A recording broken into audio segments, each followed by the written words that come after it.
Assalamualaikum warahmatullahi wabarakatuh. Selamat pagi saudara-saudara semua.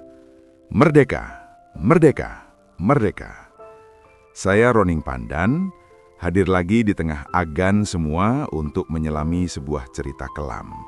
Untuk memahami sebuah pola yang nyatanya mungkin masih ada dalam diri kita semua. Kuberi tajuk, saat kita rame-rame membunuh kebenaran. Ayo kita mundur sebentar ke Yogyakarta tahun 1947.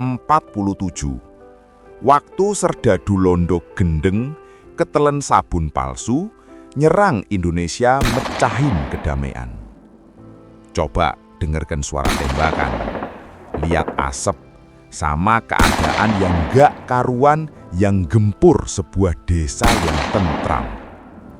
Ini jadi latar dari sebuah kejadian yang lebih dari sekedar perang fisik aja. Dan di tengah-tengah keadaan kacau balau itu, di sebuah pojokan yang tersembunyi, terjadi penodaan yang bikin hati remuk. Rasa takut yang nyekek, sama perasaan gak berdaya yang paling pahit yang bisa dirasakan siapa aja. Tapi dari rasa nggak berdaya yang paling pahit itu, tiba-tiba muncul sebuah kekuatan lain.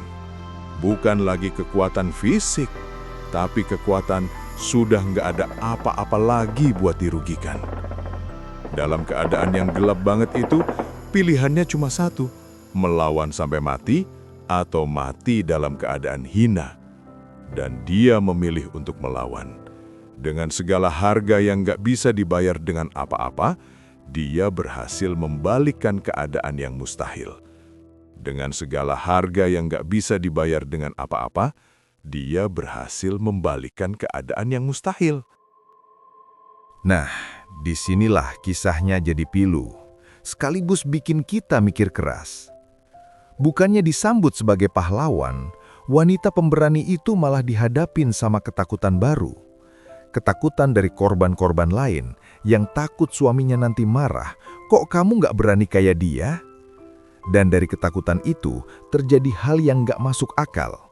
Mereka yang sedihnya sama malah berbalik ngeroyok satu-satunya orang yang berani melawan. Mereka secara nggak langsung rame-rame membunuh satu-satunya bukti sebenarnya bahwa melawan itu ya bisa. Sekarang, coba kita berhenti sejenak dari masa lalu. Pola yang kita lihat tadi, muncul kebenaran yang gak nyaman, lalu timbul ketakutan kompak, akhirnya kita serang yang bawa kebenaran itu. Jangan-jangan pola itu gak pernah benar-benar hilang, cuma bentuknya yang berubah. Dulu beramai-ramai di sebuah latangan, sekarang beramai-ramai di kolom komentar dan lini massa. Senjatanya bukan pacul atau batu, tapi jari dan cancel culture. Tujuannya sama, biar kita nggak perlu lagi berhadapan sama kebenaran yang bikin kita nggak enak itu. Efeknya opo? Yang pertama, Yosua kita dualem banget buat yang jadi sasaran. Tapi yang kedua, dan ini lebih bahaya buat kita bareng-bareng, adalah kebekuan. Lama-lama, nggak ada lagi yang berani angkat suara beda. Semua milih aman, milih ikut arus. Akhirnya, kita kehilangan kesempatan buat denger untuk jadi lebih baik. Kita terjebak di keramaian yang sebenarnya suepileng. Lalu, kita mau pilih jadi apa sih? Ikut terus sama kerumunan yang gampang nyalain? Atau mulai berani beda?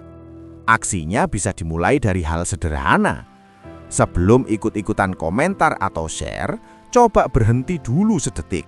Tanya diri sendiri, saya udah tahu faktanya lengkap atau cuma ikut emosi? Fokus sama masalahnya, jangan sama orangnya. Dan yang paling berani, coba kasih kesempatan buat suara yang beda didengar. Soalnya, kadang dari situlah kebenaran justru muncul loh. Gitu saja saudara-saudaraku cerita kita kali ini. Saya sadar betul, hasilnya masih jauh dari sempurna babar siman. Persis seperti kata orang, gak ada gajah yang retak gadingnya. Maka maafkan segala kekurangannya. Mari kita terus belajar buat jadi pribadi dan bangsa yang lebih berani lagi. Assalamualaikum warahmatullahi wabarakatuh. Merdeka, merdeka, merdeka. Terima kasih banyak.